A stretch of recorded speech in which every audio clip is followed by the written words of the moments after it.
कहानी है Simba the lion की, जिसमें मुफासा की तरह न केवल शिकार की काबिलियत है बल्कि एक महान राजा बनने के सारे गुण भी मौजूद हैं।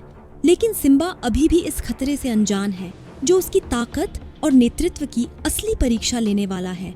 जंगल में बढ़ता संकट कहानी की शुरुआत में ही पता चलता है कि जंगल से जानवर एक एक करके गायब हो रहे हैं। कई जिराफ मारे जा चुके हैं, यहाँ तक कि भालुओं का भी शिकार हो रहा है। सिम्बा इस गुत्थी को सुलझाने की कोशिश कर रहा था, लेकिन उसे यह समझ नहीं आ रहा था कि आखिर यह सब कर कौन रहा है।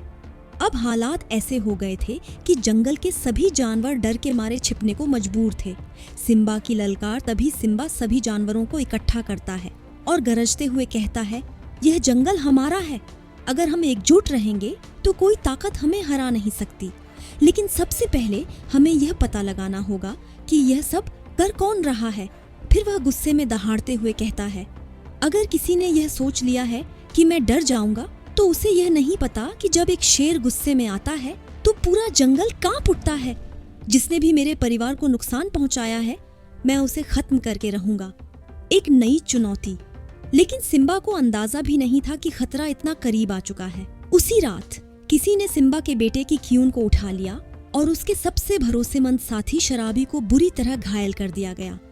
एक नई चुनौती, लेकिन सिम्बा को अंदाजा भी नहीं था कि खतरा इतना करीब आ चुका है। उसी रात किसी ने सिम्बा के बेटे खियून को उठा लिया और सबसे भरोसेमंद साथी शराबी को बुरी तरह घायल कर दिया। इसके साथ ही सिम्बा के लिए एक संदेश छोड़ा गया, अगर अपनी जान और अपने जंगल की सलामती चाहते हो तो इसे छोड़कर चले जाओ। यहीं से एक नए युद्ध का आगाज होता है। अब क्या होगा? आखिर इन सबके पीछे कौन है? क्या सिम्बा अपने बेटे को बचा पाएगा? क्या वह सच में अपने पिता की तरह एक सच्चा राजा साबित होगा? इन सभी सवालों का जवाब मिलेगा आपको नेक्स्ट वीडियो में।